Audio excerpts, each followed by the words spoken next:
പ്രിയ പഠിതാക്കളെ സ്വാഗതം. +2 തുല്യത എക്കണോമിക്സ് ക്ലാസ്സിൻ്റെ ഒരു പ്രധാനപ്പെട്ട ക്ലാസ്സിലേക്ക് എല്ലാവരെയും സ്വാഗതം ചെയ്യുന്നു.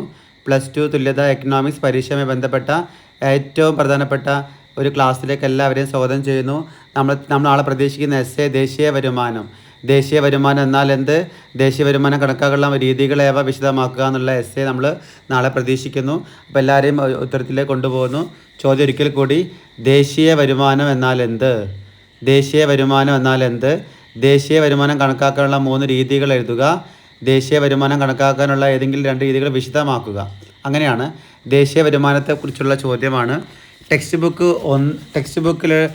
Book 2 page number 25 text book 2 page number 25 ചോദ്യം ഒരിക്കൽ കൂടി ദേശീയ എസ്സേ ക്വസ്റ്റ്യനാണ്. എസ്സേ ക്വസ്റ്റ്യനായിട്ട് തന്നെ പ്രതീക്ഷിക്കുന്നുണ്ട്. ദേശീയ വരുമാനം എന്നാൽ എന്ത്? ദേശീയ വരുമാനം കണക്കാക്കാനുള്ള രീതികൾ വിശദമാക്കുക എന്നുള്ളതാണ് ചോദ്യം. ദേശീയ വരുമാനം എന്നാൽ എന്ത്? ദേശീയ വരുമാനം കണക്കാക്കാനുള്ള വിവിധ 3 രീതികളുണ്ട്. ആ രീതികൾ വിശദമാക്കാനാണ് ചോദ്യം. ദേശീയ വരുമാനം എന്നാൽ എന്ത്? പ്രാഥമിക, ദ്വിതീയ, തൃതീയ മേഖലകളിൽ നിന്നും ഒരു വർഷം ഉൽപ്പാദിപ്പിക്കുന്ന സാധനങ്ങളുടെയും സേവനങ്ങളുടെയും മൂല്യം കൂട്ടിക്കിട്ടുന്നതാണ് ആ രാജ്യത്തിൻ്റെ ദേശീയ വരുമാനം. ഒരു രാജ്യത്തിലെ പ്രാഥമിക, ദ്വിതീയ, തൃതീയ മേഖലകളിൽ നിന്നും ഒരു വർഷം ഉൽപ്പാദിപ്പിക്കുന്ന സാധനങ്ങളുടെയും സേവനങ്ങളുടെയും മൂല്യം കൂട്ടിക്കിട്ടുന്നതാണ് ആ രാജ്യത്തിൻ്റെ ദേശീയ വരുമാനം. നമ്മുടെ ചോദ്യം ദേശീയ വരുമാനം എന്നാൽ എന്താണെന്നാണ്.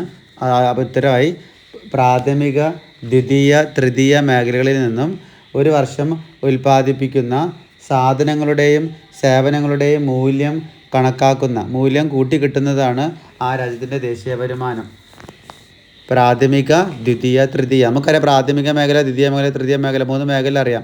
കൃഷിയൊക്കെ ഇതിൽ വരുന്നത് പ്രാഥമിക മേഖലയിൽ വരുന്നത്. ഇപ്പോൾ കൃഷി, വനപരിപാലനം, മത്സ്യബന്ധനം എന്നൊക്കെ പറഞ്ഞിട്ട്. അതുപോലെ ദ്വിതീയ മേഖലയിൽ വരുന്നത് വ്യവസായം, വൈദ്യുതി, ഗ്യാസ് ആണ് ദ്വിതീയ മേഖലയിൽ വരുന്നത്. വ്യാപാരം, ഹോട്ടൽ, അങ്ങനെ ബാങ്കിങ് ഒക്കെയാണ് തൃതീയ മേഖലയിൽ വരുന്നത്. അപ്പോൾ നിങ്ങൾ ആദ്യം ഈ 3 മേഖല മനസ്സിലാക്കുക. പ്രാഥമിക മേഖല, ദ്വിതീയ മേഖല, തൃതീയ മേഖല.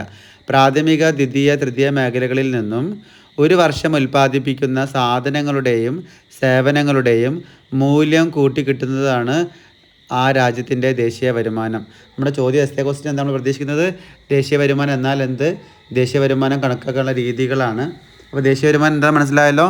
പ്രാഥമിക, ദ്വിതീയ, തൃതീയ മേഖലകളിൽ നിന്നും ഉൽപ്പാദിപ്പിക്കുന്ന ഒരു വർഷം ഉൽപ്പാദിപ്പിക്കുന്ന സാധനങ്ങളുടെയും സേവനങ്ങളുടെയും മൂല്യം കൂട്ടിക്കിട്ടുന്നതാണ് ആ രാജ്യത്തിൻ്റെ ദേശീയ വരുമാനം. അപ്പോൾ ദേശീയ വരുമാനം പഠിച്ചു. ഇനി നമ്മൾ അടുത്ത് പഠിക്കാൻ പോകുന്നത് ദേശീയ വരുമാനം കണക്കാക്കുന്ന രീതികളാണ്. ദേശീയ വരുമാനം കണക്കാക്കുന്ന രീതികൾ ഉൽപ്പന്ന രീതി, വരുമാന രീതി, ചെലവ് രീതി. നമ്മൾ ഇച്ചിരി എക്സ്പ്ലെയിൻ ചെയ്ത് പഠിക്കണം. ദേശീയ വരുമാനം കണക്കാക്കുന്ന 3 രീതികളിലൂടെയാണ്. ദേശീയ വരുമാനം കാണുന്നത് 3 രീതികളിലൂടെയാണ്. ഉൽപ്പന്ന രീതി, വരുമാന രീതി, ചെലവ് രീതി. ഉൽപ്പന്ന രീതി, വരുമാന രീതി, ചെലവ് രീതി. പ്രിയ പഠിതാക്കളെ ഒരു കാര്യം പറഞ്ഞോട്ടെ, ഇത് പാഴാവില്ല പഠിച്ചാൽ. നമ്മൾ എസ്സേ പഠിച്ച് പോയാൽ ഷുവർ എസ്സേ എങ്കിലും വരും. ഇത് ഷോർട്ട് എസ്സേ എങ്കിലും വരും. ഷുവർ എസ്സേ നമ്മൾ പഠിച്ച് പോയാൽ എസ്സേ ക്വസ്റ്റ്യൻ അല്ലെങ്കിൽ 5 മാർക്കിന് ഷോർട്ട് എസ്സേ ആയിട്ടെങ്കിലും വരും. അപ്പോൾ ഇത് പഠിച്ചാൽ പാഴാവില്ല. ദേശീയ വരുമാനം എന്നാൽ എന്ത്? ദേശീയ വരുമാനം കണക്കാനുള്ള രീതികൾ വിശദമാക്കാനാണ് ചോദ്യം. അപ്പം ദേശീയ വരുമാനം എന്താണെന്ന് പറഞ്ഞു കഴിഞ്ഞു. ഇപ്പോൾ പറയുന്നത് ദേശീയ വരുമാനം കാണുന്ന 3 രീതികളിലൂടെയാണ്. ഉൽപ്പന്ന രീതി, വരുമാന രീതി, ചെലവ് രീതി. മനസ്സിലായാലും 3 രീതികൾ: ഉൽപ്പന്ന രീതി, വരുമാന രീതി, ചെലവ് രീതി. ആദ്യം ഉൽപ്പന്ന രീതിയെക്കുറിച്ച് എക്സ്പ്ലെയിൻ ചെയ്യണം. ഉൽപ്പന്ന രീതി എന്ന് പറഞ്ഞാൽ ഉൽപ്പന്ന രീതിയെ കൂട്ടിച്ചേർത്ത മൂല്യരീതി എന്നാണ് വിളിക്കുന്നത്. ദേശീയ വരുമാനം കണക്കാക്കാൻ ഉൽപ്പന്നത്തിൻ്റെ കൂട്ടിച്ചേർത്ത മൂല്യം അഥവാ അന്തിമ സാധനങ്ങളുടെ മൂല്യമാണ് കണക്കാക്കുന്നത്. ഉൽപ്പന്ന രീതിയിൽ ദേശീയ വരുമാനം കണക്കാക്കുന്ന 3 ഘട്ടങ്ങളിലൂടെയാണ്. അപ്പോൾ ആ ഉൽപ്പന്ന രീതിയിൽ എന്ത് ചെയ്യുന്നത്? അതിന് മറ്റൊരു പേരാണ് കൂട്ടിച്ചേർത്ത മൂല്യരീതി എന്നും പറയും. ഉൽപ്പന്ന രീതി മറ്റൊരു പേരാണെന്ത്? കൂട്ടിച്ചേർത്ത മൂല്യരീതി. ഉൽപ്പന്ന രീതിയുടെ മറ്റൊരു പേരാണ് കൂട്ടിച്ചേർത്ത മൂല്യരീതി. അപ്പോൾ നമ്മൾ ദേശീയ വരുമാനം കാണുന്ന 3 രീതികളാണ് ഇവിടെ പറഞ്ഞുകൊണ്ടിരിക്കുന്നത്. ഉൽപ്പന്ന രീതി, വരുമാന രീതി, ചെലവ് രീതി. അപ്പോൾ ആദ്യം എക്സ്പ്ലെയിൻ ചെയ്യുന്നത് ഉൽപ്പന്ന രീതിയാണ്. ഉൽപ്പന്ന രീതിയുടെ മറ്റൊരു പേരാണ്, ബ്രാക്കറ്റിൽ കൊടുക്കണം, കൂട്ടിച്ചേർത്ത മൂല്യരീതി. ഉൽപ്പന്ന രീതിയുടെ ബ്രാക്കറ്റിൽ കൊടുക്കണം, അതിൻ്റെ മറ്റൊരു പേര് കൂട്ടിച്ചേർത്ത മൂല്യരീതി. ഉൽപ്പന്ന രീതിയിൽ നമ്മൾ എക്സ്പ്ലെയിൻ ചെയ്യേണ്ടതാണ്.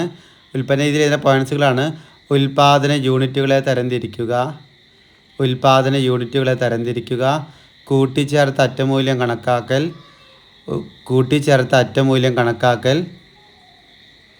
മാധ്യമ സാധനങ്ങളുടെ മൂല്യം, തേയ്മാന ചെലവ്.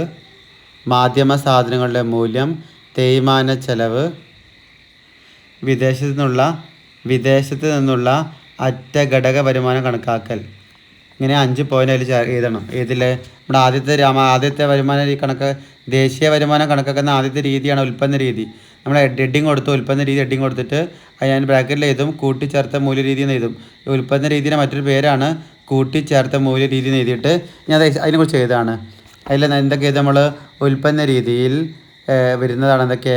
ഉൽപ്പാദന യൂണിറ്റുകളെ തരംതിരിക്കുക, കൂട്ടിച്ചേർത്ത അറ്റമൂല്യം കണക്കാക്കൽ, മാധ്യമ സാധനങ്ങളുടെ മൂല്യം. 3 അടുത്ത 4 കൂട്ടിച്ചേർത്ത അറ്റമൂല്യം. 5 വിദേശത്ത് നിന്നുള്ള അറ്റ ഘടക വരുമാനം കണക്കാക്കൽ. ഇങ്ങനെയാണ് ഈ രീതിയിലാണ് ഉൽപ്പന്ന രീതി, അതായത് നമ്മുടെ കൂട്ടിച്ചേർത്ത മൂല്യരീതി കണക്കാക്കുന്നത് ഈ 5 രീതിയിലാണ്. അടുത്ത ഹെഡിങ് കൊടുക്കുന്നു വരുമാന രീതിയിൽ കൊടുക്കുകയാണ്. എന്താണ് വരുമാന രീതിയിൽ എന്തൊക്കെ എഴുതാൻ നോക്കാം നമുക്ക്. വരുമാന രീതിയിൽ ദേശീയ വരുമാനം കണക്കാക്കുന്നത് സമ്പദ് വ്യവസ്ഥയിലെ ഉൽപ്പാദന ഘടകങ്ങൾക്ക് ലഭിച്ച പ്രതിഫലങ്ങളുടെ അടിസ്ഥാനത്തിലാണ്. ഈ വരുമാന രീതിയിൽ ദേശീയ വരുമാനം കണക്കാക്കുന്ന പ്രധാനമായി 4 ഘട്ടങ്ങളുണ്ട്. ഒന്ന് പ്രാഥമിക മേഖല, ദ്വിതീയ മേഖല, തൃതീയ മേഖല എന്നിങ്ങനെ 3 മേഖലയായി തരംതിരിക്കും. സമ്പദ് വ്യവസ്ഥയിലെ ഉൽപ്പാദന ഘടകങ്ങളെ പ്രാഥമിക മേഖല, ദ്വിതീയ മേഖല, തൃതീയ മേഖല എന്നിങ്ങനെ 3ആയി തരംതിരിക്കുന്നു. പിന്നെ ആഭ്യന്തര ഘടക വരുമാനത്തെ തരംതിരിക്കുന്നു. ആഭ്യന്തര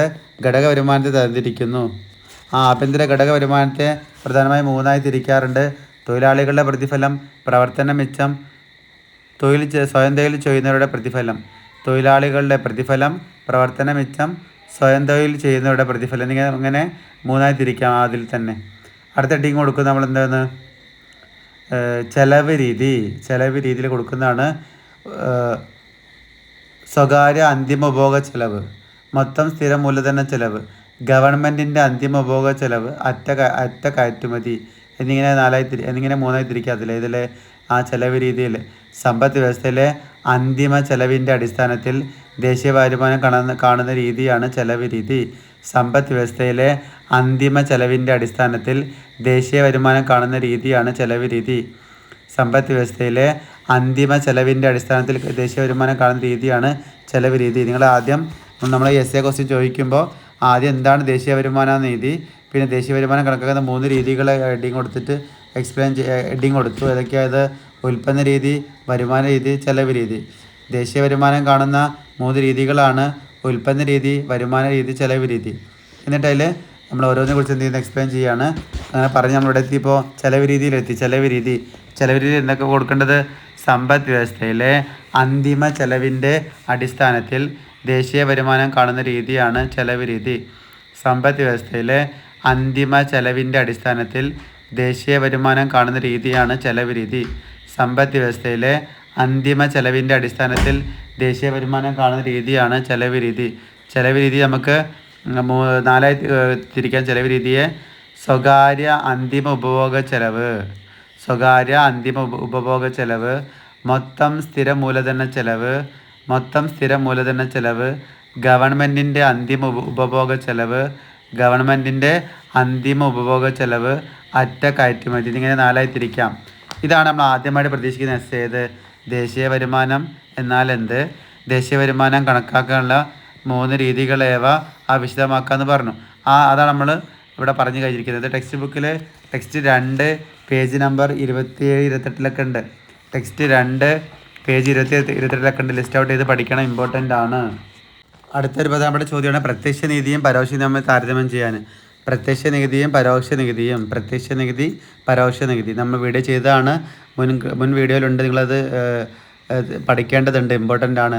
അതിൻ്റെ ഉദാഹരണം സഹിതം പഠിക്കേണ്ടതുണ്ട്. പ്രത്യക്ഷ നികുതി, പരോക്ഷ നികുതി. നികുതി ചുമത്തപ്പെടുന്ന ആൾ തന്നെ നികുതി ഭാരവും ചുമക്കുന്ന രീതിയാണ് പ്രത്യക്ഷ നികുതി. നികുതി ചുമത്തപ്പെടുന്ന ആൾ തന്നെ നികുതി ഭാരവും ചുമക്കുന്ന നികുതിയാണ് പ്രത്യക്ഷ നികുതി. എന്നാൽ നികുതി ചുമക്കുന്ന ആൾക്ക് തന്നെ നികുതി ഭാരം മറ്റൊരാളിലേക്ക് കൈമാറ്റം ചെയ്യാൻ പറ്റും. അത്ര നികുതിയാണ് പരോക്ഷ നികുതി. നികുതി ചുമത്തപ്പെടുന്ന ആൾക്ക് തൻ്റെ നികുതി ഭാരം മറ്റൊരാളിലേക്ക് കൈമാറ്റം ചെയ്യാൻ പറ്റും. അത്ര നികുതിയാണ് പരോക്ഷ നികുതി. അപ്പോൾ പ്രത്യക്ഷ നികുതി, പരോക്ഷ നികുതി ഇമ്പോർട്ടൻ്റ് ആണ്. അത് ഉദാഹരണ സഹിതം പഠിക്കണം. ടെക്സ്റ്റ് ബുക്കിൽ കൊടുത്തിട്ടുണ്ട്, പേജ് നമ്പർ 98 കൊടുത്തിട്ടുണ്ട്. പ്രത്യക്ഷ നികുതിക്ക് പരോക്ഷ ഉദാഹരണം കൊടുത്തിട്ടുണ്ട്. കെട്ടിട നികുതി, കോർപ്പറേറ്റ് നികുതി, ഭൂനികുതി, ആദായ നികുതി, വസ്തുനികുതി 5 എണ്ണം ഉണ്ട് പ്രത്യക്ഷ നികുതി ഉദാഹരണം. പ്രത്യക്ഷ നികുതി ഉദാഹരണം കെട്ടിട നികുതി, കോർപ്പറേറ്റ് നികുതി, ഭൂനികുതി, ആദായ നികുതി, വസ്തുനികുതി 5 നികുതി ഉദാഹരണം ഉണ്ട് പ്രത്യക്ഷ നികുതിക്ക്. പരോക്ഷ നികുതിക്ക് ഇപ്പോൾ 5 ഉദാഹരണം ഉണ്ട്. കസ്റ്റംസ്, തീരുവ, സേവന നികുതി, വിനോദ നികുതി, എക്സൈസ്, വിൽപ്പന നികുതി. ഇങ്ങനെ 5 എണ്ണം പരോക്ഷ നികുതിക്ക് ഉദാഹരണമുണ്ട്. ഇമ്പോർട്ടൻ്റ് ആണ്. പ്രത്യക്ഷ നികുതിയും പരോക്ഷ നികുതിയും ഉദാഹരണ സഹിതം പഠിക്കേണ്ടതുണ്ട്. ഇമ്പോർട്ടൻ്റ് ആണ്. അടുത്ത നമ്മളൊരു ക്വസ്റ്റ്യനിലേക്ക് പോകുന്നു. അടുത്തൊരു എസ്സേ ക്വസ്റ്റ്യൻ ആണ്. നിസ്സംഗത വക്രത്തിൻ്റെ പ്രത്യേകതകളെ വ്യക്തമാക്കുക. നിസ്സംഗത വക്രത്തിൻ്റെ പ്രത്യേകത വ്യക്തമാക്കുക. ടെക്സ്റ്റ് ബുക്ക് 1 തന്നെയാണ്. ഇത് നോക്കാം. നിസ്സംഗത വക്രം ഇമ്പോർട്ടൻ്റ് ആണ്. മുൻ വർഷങ്ങളൊക്കെ ആവർത്തിച്ച് ചോദിക്കുന്ന ചോദ്യമാണ് നിസ്സംഗത വക്രം. നിസ്സംഗത വക്രത്തിൻ്റെ പ്രത്യേകതകൾ. അടുത്ത വെരി ഇമ്പോർട്ടൻ്റ് ചോദ്യമാണ്. നിസ്സംഗത വക്രത്തിൻ്റെ പ്രത്യേകതകൾ വിശദമാക്കുക. നിസ്സംഗത വക്രം നമ്മുടെ ടെക്സ്റ്റ് ബുക്ക് 1 ആണ് നിസ്സംഗത വക്രം. നിസ്സംഗത വക്രത്തിൻ്റെ പ്രത്യേകതകൾ നോക്കാം. ആദ്യം നിസ്സംഗത വക്രം എന്താണെന്ന് നോക്കാം. ഉപഭോക്താക്കൾ നിസ്സംഗത കാണിക്കുന്ന ഉപഭോഗ ബണ്ടിലുകൾ ഉപയോഗിച്ചുകൊണ്ട് വരയ്ക്കുന്ന വക്രമാണ് നിസ്സംഗത വക്രം. ഉപഭോക്താക്കൾ നിസ്സംഗത കാണിക്കുന്ന ഉപഭോഗ ബണ്ടിലുകളെ ഉപയോഗിച്ചുകൊണ്ട് വരയ്ക്കുന്ന വക്രമാണ് നിസ്സംഗത വക്രം. ആദ്യം നമ്മളിത് എക്സ്പ്ലെയിൻ ചെയ്യണം. എന്താ നിസ്സംഗത വക്രം? ഉപഭോക്താക്കൾ നിസ്സംഗത കാണിക്കുന്ന ഉപഭോഗ ബണ്ടിലുകളെ ഉപയോഗിച്ചുകൊണ്ട് വരയ്ക്കുന്ന വക്രമാണ് നിസ്സംഗത വക്രം. മനസ്സിലായെന്ന് കരുതുന്നു. ചോദ്യം എന്താണ്? എസ്സേ ക്വസ്റ്റ്യൻ ആണ്. നിസ്സംഗത വക്രം എന്നാൽ എന്ത്? നിസ്സംഗത വക്രത്തിൻ്റെ പ്രത്യേകതകൾ എഴുതുക. നിസ്സംഗത വക്രം എന്നാൽ എന്ത്? നിസ്സംഗത വക്രത്തിൻ്റെ പ്രത്യേകതകൾ വ്യക്തമാക്കുക എന്നാണ് ചോദ്യം. ആദ്യം നിസ്സംഗത വക്രം നോക്കൂ. ഉപഭോക്താക്കൾ നിസ്സംഗത കാണിക്കുന്ന ഉപഭോഗ ബണ്ടിലുകളെ ഉപയോഗിച്ചുകൊണ്ട് വരയ്ക്കുന്ന വക്രമാണ് നിസ്സംഗത വക്രം. ഉപഭോക്താക്കൾ നിസ്സംഗത കാണിക്കുന്ന ഉപഭോഗ ബണ്ടിലുകളെ ഉപയോഗിച്ചുകൊണ്ട് വരയ്ക്കുന്ന വക്രമാണ് നിസ്സംഗത വക്രം. ഇനി നമുക്ക് നിസ്സംഗത വക്രത്തിൻ്റെ പ്രത്യേകതകളിലേക്ക് പോകാം. നിസ്സംഗത വക്രത്തിൻ്റെ പ്രത്യേകത നോക്കാം. നിസ്സംഗത വക്രങ്ങളുടെ കൂട്ടമാണ് നിസ്സംഗത മാപ്പ്. നിസ്സംഗത വക്രങ്ങളുടെ കൂട്ടമാണ് നിസ്സംഗത മാപ്പ്. ഒന്നിലധികം നിസ്സംഗത വക്രങ്ങൾ വരച്ച് നിസ്സംഗത വക്രങ്ങളുടെ കൂട്ടമാണ് നിസ്സംഗത മാപ്പ് എന്ന് എഴുതണം. നിസ്സംഗത വക്രങ്ങളുടെ കൂട്ടമാണ് നിസ്സംഗത മാപ്പ്. ആദ്യം നമ്മൾ നിസ്സംഗത വക്രം എന്താണെന്ന് പഠിച്ചു. ഇപ്പോൾ നിസ്സംഗത മാപ്പ് എന്ന് എന്താണെന്ന് പറയാണ്. നിസ്സംഗത വക്രങ്ങളുടെ കൂട്ടമാണ് നിസ്സംഗത മാപ്പ്. ഇനി നമ്മൾ പോകുന്ന നിസ്സംഗത വക്രങ്ങളുടെ പ്രത്യേകതയാണ്. ഉയർന്ന നിസ്സംഗത വക്രങ്ങൾ കൂടിയ സംതൃപ്തിയും താഴ്ന്ന നിസ്സംഗത വക്രങ്ങൾ കുറഞ്ഞ സംതൃപ്തിയും നൽകുന്നു. ഉയർന്ന നിസ്സംഗത വക്രങ്ങൾ കൂടിയ സംതൃപ്തിയും താഴ്ന്ന നിസ്സംഗത വക്രങ്ങൾ കുറഞ്ഞ സംതൃപ്തിയും നൽകുന്നു. ഉയർന്ന നിസ്സംഗത വക്രങ്ങൾ കൂടിയ സംതൃപ്തിയും താഴ്ന്ന നിസ്സംഗത വക്രങ്ങൾ കുറഞ്ഞ സംതൃപ്തിയും നൽകുന്നു. നിസ്സംഗത വക്രത്തിന് കോൺവെക്സ് ആകൃതിയാണ്. നിസ്സംഗത വക്രത്തിന് കോൺവെക്സ് ആകൃതിയാണ്. നിസ്സംഗത വക്രങ്ങൾ ഒരിക്കലും പരസ്പരം ഛേദിക്കുന്നില്ല. നിസ്സംഗത വക്രങ്ങൾ ഒരിക്കലും പരസ്പരം ഛേദിക്കുന്നില്ല. നിസ്സംഗത വക്രത്തിന് കോൺവെക്സ് ആകൃതിയാണ്. നിസ്സംഗത വക്രങ്ങൾ ഒരിക്കലും പരസ്പരം ഛേദിക്കുന്നില്ല. ഉയർന്ന നിസ്സംഗത വക്രങ്ങൾ ഉയർന്ന സംതൃപ്തിയെ സൂചിപ്പിക്കുന്നു. ഉയർന്ന നിസ്സംഗത വക്രങ്ങൾ ഉയർന്ന സംതൃപ്തിയെ സൂചിപ്പിക്കുന്നു. താഴ്ന്ന നിസ്സംഗത വക്രങ്ങൾ താഴ്ന്ന സംതൃപ്തിയെ സൂചിപ്പിക്കുന്നു. നിസ്സംഗത വക്രം ഇടത്ത് നിന്ന് വലത്തോട്ട് താഴേക്ക് നീങ്ങുന്നു. നിസ്സംഗത വക്രം ഇടത്ത് നിന്നും വലത്തോട്ട് താഴേക്ക് നീങ്ങുന്നു. അപ്പോൾ നമ്മൾ എന്തൊക്കെ പഠിച്ചത്? നിസ്സംഗത വക്രം എന്നാൽ എന്താ പഠിച്ചു. നിസ്സംഗത മാപ്പ് എന്താണെന്ന് പഠിച്ചു. നിസ്സംഗത വക്രത്തിൻ്റെ പ്രത്യേകതകൾ പറയുകയാണ്. നിസ്സംഗത വക്രത്തിന് കോൺവെക്സ് ആകൃതിയാണ്. നിസ്സംഗത വക്രങ്ങൾ ഒരിക്കലും പരസ്പരം ഛേദിക്കുന്നില്ല. ഉയർന്ന നിസ്സംഗത വക്രങ്ങൾ ഉയർന്ന സംതൃപ്തിയെ സൂചിപ്പിക്കുന്നു. താഴ്ന്ന നിസ്സംഗത വക്രങ്ങൾ താഴ്ന്ന സംതൃപ്തിയെ സൂചിപ്പിക്കുന്നു. മനസ്സിലായല്ലോ? ഉയർന്ന നിസ്സംഗത വക്രങ്ങൾ ഉയർന്ന സംതൃപ്തിയെ സൂചിപ്പിക്കുന്നു. താഴ്ന്ന നിസ്സംഗത വക്രങ്ങൾ താഴ്ന്ന സംതൃപ്തിയെ സൂചിപ്പിക്കുന്നു. നിസ്സംഗത വക്രം ഇടത്ത് നിന്ന് വലത്തോട്ട് താഴേക്ക് നീങ്ങുന്നു. നിസ്സംഗത വക്രം ഇടത്ത് നിന്ന് വലത്തോട്ട് താഴേക്ക് നീങ്ങുന്നു. നമ്മൾ പ്രതീക്ഷിക്കുന്ന ചോദ്യം നിസ്സംഗത വക്രം എന്നാൽ എന്ത്? നിസ്സംഗത വക്രത്തിൻ്റെ പ്രത്യേകതകൾ എഴുതുക എന്നാണ്. നിസ്സംഗത വക്രം എന്നാൽ എന്ത്? നിസ്സംഗത വക്രത്തിൻ്റെ പ്രത്യേകതകൾ എഴുതുക എന്നാണ്. അപ്പോൾ ആദ്യം നിസ്സംഗത വക്രം പറഞ്ഞു കഴിഞ്ഞു. എന്താ നിസ്സംഗത വക്രം? നിസ്സംഗത വക്രം നമ്മൾ പഠിച്ചു കഴിഞ്ഞു. നിസ്സംഗത വക്രം പഠിച്ചതാണ് നമ്മൾ. ഈ നിസ്സംഗത വക്രത്തിൻ്റെ പ്രത്യേകതകളാണ് ഇപ്പോൾ പറയുന്നത്. നിസ്സംഗത വക്രം എന്താണ്? ഉപഭോക്താക്കൾ നിസ്സംഗത കാണിക്കുന്ന ഉപഭോഗ ബണ്ടിലുകളെ ഉപയോഗിച്ചുകൊണ്ട് വരയ്ക്കുന്ന വക്രമാണ് നിസ്സംഗത വക്രം. ഉപഭോക്താക്കൾ നിസ്സംഗത കാണിക്കുന്ന ഉപഭോഗ ബണ്ടിലുകളെ ഉപയോഗിച്ചുകൊണ്ട് വരയ്ക്കുന്ന വക്രമാണ് നിസ്സംഗത വക്രം. നിസ്സംഗത വക്രത്തിൻ്റെ പ്രത്യേകതകൾ പിന്നെ എഴുതുമ്പോൾ നിസ്സംഗത വക്രങ്ങളുടെ കൂട്ടമാണ് നിസ്സംഗത മാപ്പ് എന്ന് എഴുതണം. നിസ്സംഗത വക്രങ്ങളുടെ കൂട്ടമാണ് നിസ്സംഗത മാപ്പ് എന്ന് എഴുതണം. പിന്നെ ഉയർന്ന നിസ്സംഗത വക്രങ്ങൾ കൂടിയ സംതൃപ്തിയും താഴ്ന്ന നിസ്സംഗത വക്രങ്ങൾ താഴ്ന്ന അല്ലെങ്കിൽ കുറഞ്ഞ സംതൃപ്തിയും നൽകുന്നു. നിസ്സംഗത വക്രത്തിന് കോൺവെക്സ് ആകൃതിയാണ്. നിസ്സംഗത വക്രങ്ങൾ ഒരിക്കലും പരസ്പരം ഛേദിക്കുന്നില്ല. നിസ്സംഗത വക്രങ്ങൾ ഒരിക്കലും പരസ്പരം ഛേദിക്കുന്നില്ല. ഉയർന്ന നിസ്സംഗത വക്രങ്ങൾ ഉയർന്ന സംതൃപ്തിയെ സൂചിപ്പിക്കുന്നു.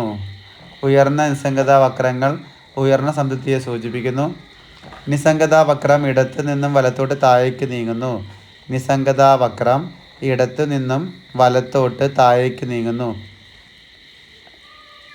അപ്പോൾ നമ്മൾ ടെക്സ്റ്റ് ബുക്കിലെ പേജ് നമ്പർ 36 ആ ചിത്രം വരച്ച് വെക്കണം കേട്ടോ. ഇത് എഴുതുമ്പോൾ ഈ നിസ്സംഗത വക്രം എഴുതുമ്പോൾ ടെക്സ്റ്റ് ബുക്കിൽ 36 പേജ് 2 ചിത്രമുണ്ട്.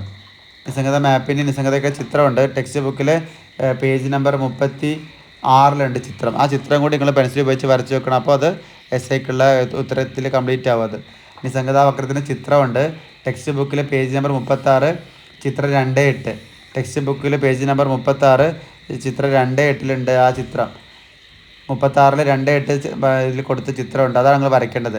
അപ്പോൾ ചിത്രവും നിസ്സംഗത വക്രവും അവരെ പ്രത്യേകതകളും ഉൾപ്പെടുത്തിയാൽ എന്താ നമ്മുടെ എസ്സേ ക്വസ്റ്റ്യൻ ആവും. നിസ്സംഗത വക്രം മനസ്സിലായെന്ന് കരുതുന്നു.